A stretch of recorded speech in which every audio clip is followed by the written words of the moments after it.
As far as speaking any language is concerned, uh, so it doesn't matter whether you are able to write that language or whether you are able to read that language. जहाँ तक सिर्फ बोलने वाली uh, अंग्रेजी की बात है तब, या बोलने वाली भाषा की बात है तब, इसको सिर्फ सुनकर ही सीखा जा सकता है। जैसे कि हम सभी छत्तीसगढ़ी बोलते हैं, छोटे बच्चे या गांव के लोग भी छत्तीसगढ़ी बोलते हैं, लेकिन उन्हें छत्तीसगढ़ी लिखना आता नहीं है, लेकिन छत्तीसगढ़ी वो फ्लुएंट बोल लेते हैं। वैसे ही जहाँ तक किसी भाषा को सिर्फ बोलना है तब उसे लिखना या पढ़ना आना ज़रूरी नहीं है, लेकिन अगर किसी भाषा को लिखना या पढ़ना है तो फिर उसके लिए लिखने या पढ़ने की प्रैक्टिस करनी पड़ेगी। जहाँ तक हमारा जो दिमाग है वो हमेशा रिकॉर्डिंग करता ही रहता है, हम अवेयर हों या ना हो। अगर अवेयर हैं तो वो जो भी रिकॉर्डिंग होती है वो कॉन्शियस माइंड में रहती है, अगर हम अवेयर ना हो तब भी माइंड रिकॉर्डिंग करती रहती है और वो सबकॉन्शियस में चली जाती है। तो सिर्फ देखकर और सुनकर ही अंग्रेजी सीखी जा सकती है, जहाँ तक बोलने वाली अंग्रेजी की बात है। जैसे हम यूट्यूब में लोग रोज़ 4-5 घंटा बिताते हैं, तो यूट्यूब में जो भी कंटेंट देख रहे हो, चाहे कॉमेडी हो, चाहे कोई शोज़ हो या न्यूज़ हो, वो इंग्लिश में देखो। अगर कोई नया वर्ड आता है तो एक डिक्शनरी डाउनलोड कर लो, जो उसमें ऐप स्टोर में इजीली अवेलेबल है। ऑफलाइन डिक्शनरी आती है एक हिंदी इंग्लिश ऑफलाइन, जिसमें से अलग अलग वर्जन है, कम एमबी का और ज़्यादा एमबी का। तो ज़्यादा एमबी वाला डाउनलोड करना, तो उसमें ऑफलाइन डिक्शनरी आती है, उसमें डेफिनेशन भी रहेगा अंग्रेजी में और हिंदी में भी उसके बहुत सारे मतलब रहेंगे। तो किताब भी पढ़ रहे हैं अगर पीडीएफ के रूप में तो कॉपी करो और बहुत सारे मीनिंग आ जाते हैं। अगर कई बार मीनिंग समझ नहीं आते हैं तो डिटेल में जाओ, फिर वहाँ पास आ, उसका इंग्लिश डेफिनेशन देख लो, क्योंकि इंग्लिश में एक ही शब्द के बहुत सारे मतलब होते हैं और वो अलग अलग परिस्थिति के हिसाब से इस्तेमाल किए जाते हैं। तो ऐसे बार बार सुनते सुनते सुनते सुनते और जो नया वर्ड आया उसकी डिक्शनरी में देख, रट्टा नहीं मानना है, जो नया वर्ड आया उसे सिर्फ देखना, उसकी मीनिंग समझना और भूल जाना। बाद में वो वर्ड भविष्य में फिर आएगा, या तो याद आ जाएगा, नहीं आएगा तो फिर चेक करना। ऐसे 5-4 बार अगर उस वर्ड को सर्च कर लिए तो फिर ऑटोमेटिक दिमाग में बैठ जाता है, अलग से रट्टा मारने की ज़रूरत नहीं है। ये सिर्फ बोलने वाली अंग्रेजी की बात हुई। रही बात लिखने वाली अंग्रेजी की, तो उसके लिए लिखने का अभ्यास होना ज़रूरी है। भ्रांति ये है कि जो आमतौर पे अंग्रेजी माध्यम के होते हैं उनकी अंग्रेजी में बहुत पकड़ होती है, ऐसा नहीं है। अगर कोई आदमी अंग्रेजी माध्यम से है और उसने साइंस बैकग्राउंड से पढ़ाई की है तो उनकी अंग्रेजी बहुत ही ख़राब होती है। साइंस बैकग्राउंड से हैं, जैसे कोई गणित या बायो वाले हैं, उनकी अंग्रेजी बहुत ही ख़राब होती है।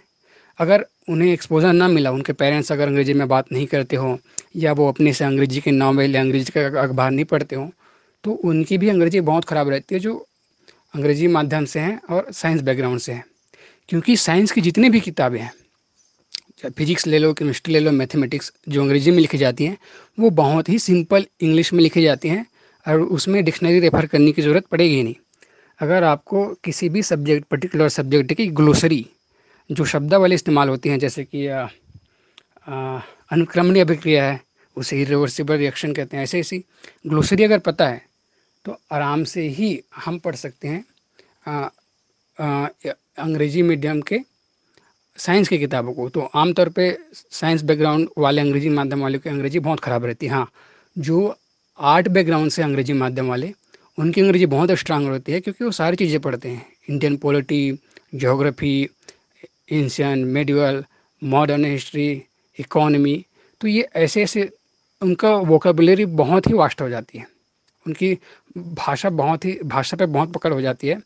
तो आर्ट बैकग्राउंड अंग्रेजी माध्यम वालों की जो अंग्रेजी रहती है वो बहुत ही स्ट्रांग रहती है, क्योंकि वो हमारे दैनिक जीवन के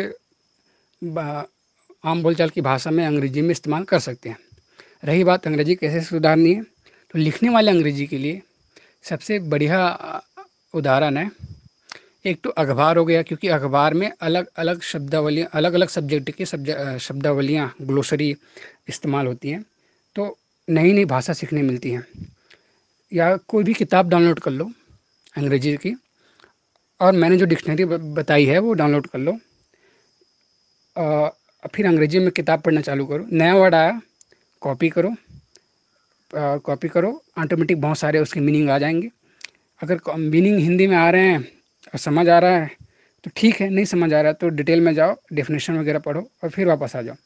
उस शब्द को रट्टा नहीं माननी है, बिल्कुल भी रट्टा नहीं माननी है। फिर भविष्य में वो वर्ड फिर आएगा, किताब पढ़ते वक्त, पीडीएफ पढ़ते वक्त, फिर कॉपी मार लो।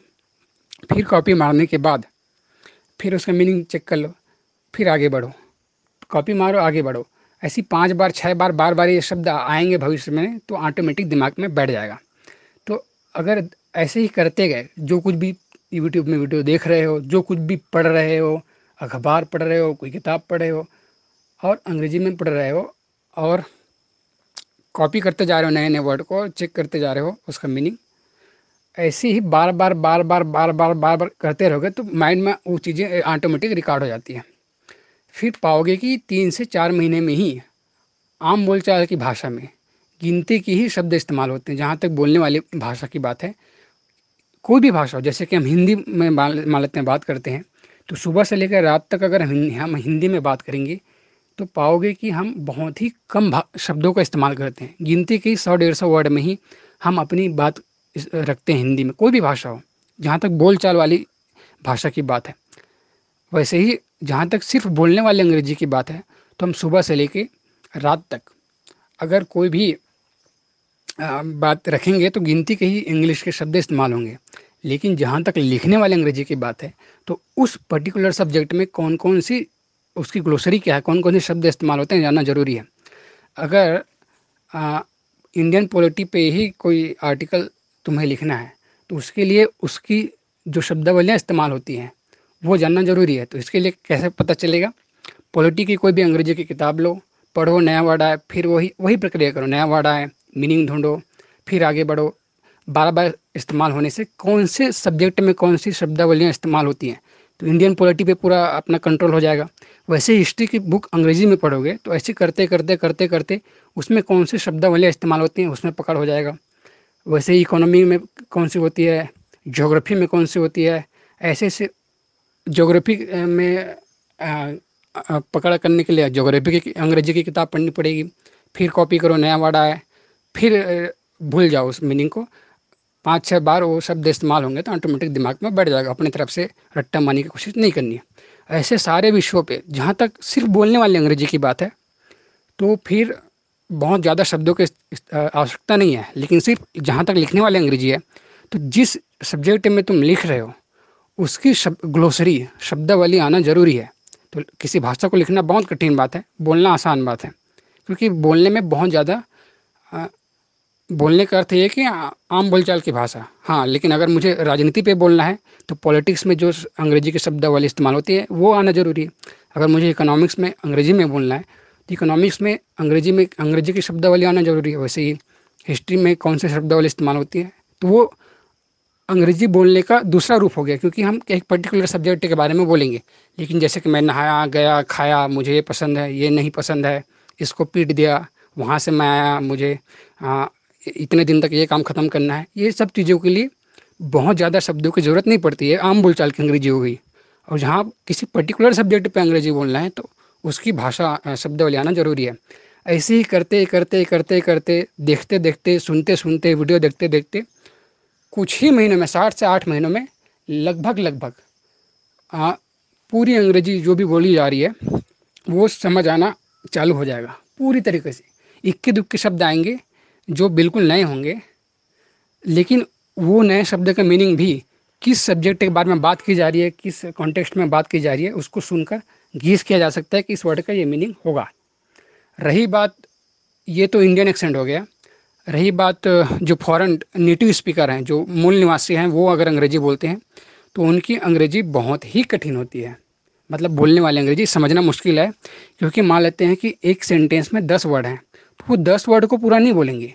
वो गिनती के 10 वर्ड में से मुश्किल से 2 या 3 जगह पे ही उनकी एम्फेसिस होगी, जोर दे के बोलेंगे, बाकी चिपक जाएंगे, पता नहीं चलेगा। तो रही बात अगर फॉरेनर को सुनना है तो जो नेटिव स्पीकर आपस में बात करते तो हाँ, अगर वो नेटिव स्पीकर हमसे बात करेंगे तो अपनी स्पीड स्लो कर देंगे। या जो नेटिव स्पीकर हैं अगर वो न्यूज़ एंकर है अंग्रेजी का तो वो स्लो बोलते हैं, क्योंकि अंग्रेजी की न्यूज़ सब लोग देखते हैं। वैसे ही कोई टेलीविज़न प्रेजेंटर है या क्रिकेटर है जो एंकरिंग करते हैं तब तब की बात है, वो स्लो कर देंगे हिंदी में, लेकिन आपस में जब बात करेंगे लेकिन आपस में जब बात करेंगे तो वो बहुत ही फास्ट इंग्लिश बोलेंगे, जो चिपक जाएंगी। 10 वर्ड में से मुश्किल से 2 या 3 वर्ड पे ही उनकी एम्फेसिस होगी। उदाहरण के लिए मैं शब्द उपयोग करता हूँ, वेब बीन, तो ये हो गया नेटिव इंग्लिश। लेकिन वेब बीन में केवल बीन पे ही एम्फेसिस है, लेकिन इसमें 4 वर्ड हैं। वेयर हैव यू बीन, कहाँ थे भाई इतने समय तक। वेयर हैव यू बीन, ये इंडियन या बाकी लोग बोलेंगे तो पूरा बोलेंगे, लेकिन जो नेटिव स्पीकर हैं वो चिपका देंगे गिनती की जगह पे। जैसे कि वो बोलेंगे I am gonna kill you, तो किल पे ही एम्फेसिस है, किल यू पे, लेकिन पूरा वर्ड है I am going to kill you. Going to को गोना बोलते हैं, I am gonna kill you, I am gonna kill you. Indian बोलेंगे तो बोलेंगे I am going to kill you. तो दूसरे नेटिव स्पीकर को, जो जिनकी मदर टंग है, मातृभाषा अंग्रेजी, उनको समझने के लिए अंग्रेजी की मूवी देखना, अंग्रेजी की शोज़ देखना सबटाइटल के साथ, ये चालू करना पड़ेगा। लेकिन इसको अभी फ़िलहाल के लिए छोड़ दिया जा सकता है, क्योंकि आमतौर पे हम इंडियन या बाकी साफ साफ अंग्रेजी बोलेंगे। अगर उनको सुनना है, क्या बोल रहे हैं समझने के लिए, तो उनकी उनकी फ़िल्में, वेब सीरीज़, ये सब देखना चालू करना पड़ेगा सबटाइटल के साथ, क्योंकि वो चिपका देते हैं चीज़ों को। तो बार बार सुनने के बाद हम उनको भी समझ सकते हैं।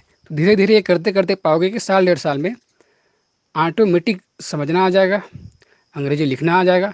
जहाँ तक बोलने की बात है, तो वो खुद से प्रैक्टिस की जा सकती है, या ऐसे लोगों से बात की जा सकती है जिनको अंग्रेजी आती है।